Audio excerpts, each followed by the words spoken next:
Hi, ഇതൊരു mutton കറിയുടെ recipe ആട്ടോ. ഞാൻ ഉണ്ടാക്കിയതാണേ. അപ്പോൾ മട്ടൻ അതിൻ്റെ ഒരു കരളും ഉണ്ട്, മട്ടനും ഉണ്ട്. പിന്നെ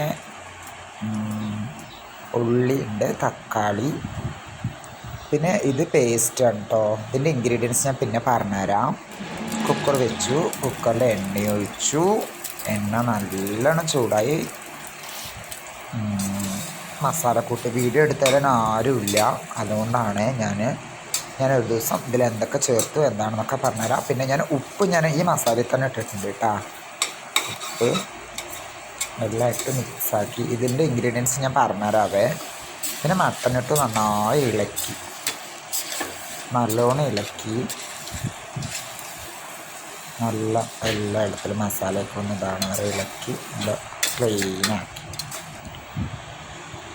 പിന്നെ കുക്കർ വെച്ചു. കുക്കർ വിസിലൊക്കെ വരുന്നുണ്ടാന്നൊക്കെ നോക്കി. കുറച്ച് വെള്ളം ഒഴിച്ചിട്ടുണ്ട് കേട്ടോ, അളവൊന്നുമില്ല, കുറച്ച് വിസിലൊക്കെ വന്നിട്ടുണ്ടെന്ന് നോക്കി. ഒരു 7 വിസിലൊക്കെ വന്നു. തുറന്ന് നോക്കി, മട്ടനൊക്കെ നന്നായി വെന്തിട്ടുണ്ടായിരുന്നു. കണ്ടോ, കുറച്ച് വെള്ളം ഒഴിച്ചുള്ളൂ, പക്ഷെ വേകുമ്പോഴേക്കും എത്ര വെള്ളമായി. ഇനി ഈ വെള്ളമൊക്കെ ഞാൻ ഇത്തിരി വറ്റിക്കും. അങ്ങനെ ഞാൻ ചീഞ്ചട്ടി കൊട്ടി നന്നായി തിളപ്പിച്ചു. ഒരു സാധനം ഇല്ല കേട്ടോ, മല്ലിയില ഇവിടെ ഇല്ല വീട്ടിൽ, അതുകൊണ്ടാട്ടോ അതിന് ഇടാത്തത്.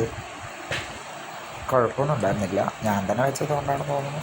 സൂപ്പറായിട്ടുണ്ടായിരുന്നു. ഇത്തിരി വെള്ളമൊക്കെ വറ്റിയതാ, മട്ടനൊക്കെ സൂപ്പറായിട്ട് വന്നിട്ടുണ്ടായിരുന്നു. ആരും എനിക്ക് വീഡിയോ പിടിച്ച് തരാനില്ല, ഞാൻ ഒറ്റയ്ക്കല്ല പിടിച്ചത്, അതുകൊണ്ടാട്ടോ. സൂപ്പറായിരുന്നു. ഞാൻ കഴിച്ചു, നന്നായിട്ടുണ്ടായിരുന്നു.